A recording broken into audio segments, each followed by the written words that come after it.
إن الحمد لله نحمده ونستعينه ونستغفره ونعوذ بالله من شرور أنفسنا ومن سيئات أعمالنا من يهده الله فلا مضل له ومن يضلل فلا هادي له وأشهد أن لا إله إلا الله وحده لا شريك له وأشهد أن محمدا عبده ورسوله صلى الله عليه وعلى آله وصحبه ومن استنى بسنته إلى يوم الدين.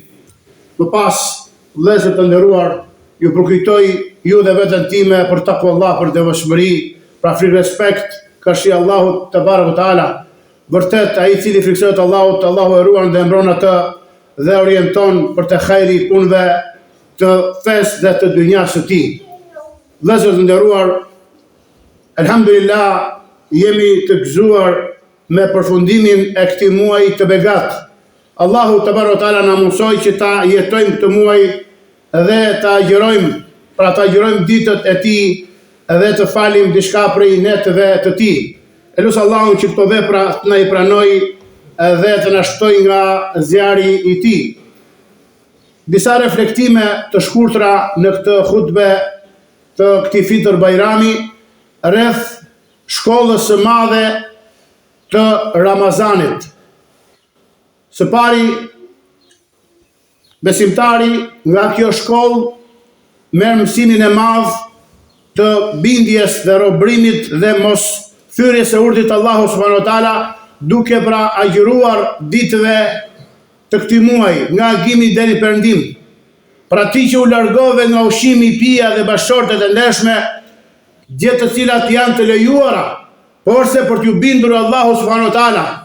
Pra është më parësore që mas Ramazanit të largohesh nga mëkatet, nga gjunahet, nga të ndaluarat që ka ndaluar Allahu subhanahu wa taala dhe i dërguari i tij, dhe mos t'i afrohesh kufive të tij. O ti që fale namazin e natës me besim dhe me shpresë në shpërblimin e këtij namazi për faljen e gjunaheve, dije se namazi i natës vazhdon dhe përpara këtij janë 5 namazet me të cilat Allahu te barekuhu teala na ka obliguar në çdo ditë edhe natë, dhe është shtylla më e rëndësishme e Islamit mbas 2 dëshmive, pra mbas dëshmive të tauhidit. Ndaj përkujdesu për namazin tënd, për faljen e 5 vakteve, duke u bindur urdhrit të Allahut subhanahu wa taala dhe mundësisht burrat i falin ato me xhamat. Më pas, pra tham që namazi i natës vazhdon dhe ai është i dashur tek Allahu subhanahu wa taala, siç ka ardhur në hadithin e saktë se namazet më të dashur tek Allahu mbas farzeve është namazi pra që falet në errësinë e natës, pra në mesin e natës. Pikërisht atëherë kur zbret Allahu te barekuhu teala në qiellin e dynjas dhe thot: a ka kush që më lutet që t'i përgjigjem, a ka kush që më kërkon falje që ta fal, dhe a ka kush që pendohet tek unë që t'ia pranoj pendimin. Pra namazi i natës vazhdon dhe mbas Ramazanit, sigurisht mbas të kujdesemi për namazet obligative. Më pas nga ky muaj morëm mësimin e madh dhe morëm karikimin inshallah taala me sabër, me durim. Dhe durimi ka 3 lloje. Durimi në bindjen kashi Allahu dhe plotësimin e urdhëresave të tij, dhe kjo vazhdon gjithë jetën. Durimi në largimin nga ndalesat, dhe kjo vazhdon gjithë jetën, dhe durimi nga gjërat e papëlqyera të pakëndshme dhe sprovat që Allahu subhanahu wa taala shfar na jep në jetën tonë. Qofshin ato drejt për drejt nga Allahu subhanahu wa taala, qoftë nga lëndimet dhe dëmtimet e njerëzve dhe fjalët që na rëndojnë me to. Ndaj ke marrë nga ky muaj inshallah taala çfarë mësimin e sabrit, duke shpresuar atë që Allahu thon në Kur'anin Fisnik: innama yuwaffa as-sabiruna ajrahum bighayri hisab. Vërtet u plotësohet dhe u përmbushet shpërblimi i durimtarëve pa llogari, dhe se durimi është thënë është çelësi i suksesit dhe i shpëtimit. Po ashtu në këtë muaj ti e munde shejtanin e mallkuar, pra agjërove për Allahun subhanahu wa taala dhe fal namazin e natës dhe u ruajtje pra nga ndalesat në përgjithësi. Nuk të ka hije që mbas Ramazanit ti të kthehesh çfarë dhe ta pasosh shejtanin, ta kënaqësh atë dhe ta zemrosh Rahmanin subhanahu wa taala. Pra e poshtrove këtë muaj pra ardhër të Allahut subhanahu wa taala, edhe nga mirësia Allahut që shejtanët dhe xhinët rebel qenë të prangosur dhe të burgosur dhe të lidhur. Po tani që ata do të zgjidhen dhe do të përpiqen që të bëjnë korrupsion në tokë, pra është më e madhe lufta jote dhe përballja me ta. Ndaj mundohu që ta poshtro shejtanin gjithë jetën duke u bindur Allahu subhanahu wa taala dhe duke mos pasuar vezveset dhe cytjet edhe joshjet e tij. Po ashtu nga ky muaj i madh dhe i begat, morëm mësimin është muaji i bujaris, iftar saim. Pra njerëzit garonin për të ofruar iftare, për shtruar iftare, për sallan që t'u pranoj, pra duke garuar për të ftuar të varfrit në tryezat e tyre dhe në sofrat e tyre. Dhe pasanikët të pasurit u munduan që këtë muaj të nxjerrin zekatin e pasurive të tyre, siç vepronin të parët tanë të mirë, sepse në këtë muaj çfarë është muaj me vlera dhe muaj i begat, shumëfishohen pra shpërblimet e veprave.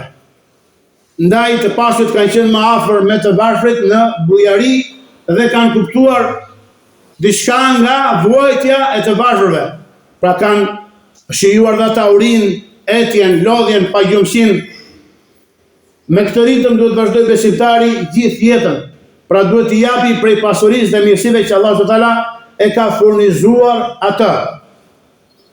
Dhe disa këshilla gjithashtu për motrat myslimane, ato që na kanë shërbyer të muaj kanë gatuar për ne, edhe krahas agjërimit dhe sforcave që kanë pasur, i përkujtoj me hadithin e pejgamberit sallallahu alajhi wasallam, i cili thotë el mar'atu idha sallat khamsaha, gruaja nëse i fal pesën, pra 5 namazet e saj të obliguara, o samet shahraha, dhe agjiron muajin e saj, pra muajin e Ramazanit, wa ata'at ba'laha au zawjaha, dhe i bindet burrit saj, wa hafidhat au hasunat farjaha, dhe ruan nderin dhe dërsinë e saj, do t'i thuhet asaj qila laha udkhuli al-jannata min ay babin shi't. Hyr në xhenet nga cilat derë të duash. Pra fale 5 tënde, kujdesu për faljen e 5 namazeve, mos të prekupoj ty as gatimi, as pastrimi, as diçka nga prekupimet e shtëpisë përpara namazeve në kohën e dur, dhe i shembull pra për fëmijët e vegjël që falen në shtëpi me ty, agjiroje muajin tënd, lutë Allahun që të na pranojë të gjitha, bindju bashkëshortit sigurisht në bindje ka Allahu të dërguari, pra nuk ka bindje për krijesën në kundërshtim me krijuesit, ruaje dirësinë dhe nderin tat, sigurisht për kujdesu për pasurinë e tij dhe për shtëpinë e tij dhe për rrugtimin e fëmijëve të tij, ashtu që të thuhet ty hyr në xhenet nga cilat derë të duash. Pra mbaj mend këto porosi pejgamberike madhështore. Po ashtu ky muaj ishte muaj çfarë i pejmbushjes dhe dyndjes së xhamive me besimtar. Porse fatkeqësisht nga eksperienca e viteve të kaluara do të shohim që do të paksohen njerëzit. Përkujtimi ishte që me atë ritëm që njerëzit janë përkujdesur për namazet dhe veçati për taravin në Ramazan, duhet që të kujdesemi për faljen e 5 vakteve në xhamia me muslimanët, ku shpërblimi është i shumë fishuar, thotë pejgamberi sallallahu alajhi wasallam, salatu al-jamaati tafdhul ala salati al-fardhi bi 27 daraja. Namazi me xhamat ka më tepër vlera, pra është sipëror në shpërblim se namazi i vetëm me 27 gradë. Pra rëndësia e xhamiave dhe faljes me xhamatin dhe me imamin e muslimanëve. Po ashtu në këtë muaj që na angazhoi gjithë me agjërim, pra muaji i vllazërimit, muaji i përjetimit të gjendjes, pra thamë, i varfërisë, i vuajtjeve, i sprovat të besimtarëve. Kështu do të jenë besimtarët gjatë gjithë vitit, gjatë gjithë jetës së tyre. Si thotë pejgamberi sallallahu alajhi wasallam, shembulli i besimtarëve në dashurinë, miqësimin dhe bashkëpunimin mes tyre është sikur shembulli i një trupi të vetëm. Atëherë kur vuan dhe është e smur një pjesë e trupit, i gjithë trupi merr pjesë në dhimbje, në dhimbjen e kësaj gjymtyre, me pagjumësi dhe me temperaturë të lartë. Pra kështu do të jenë muslimanët, një trup i vetëm.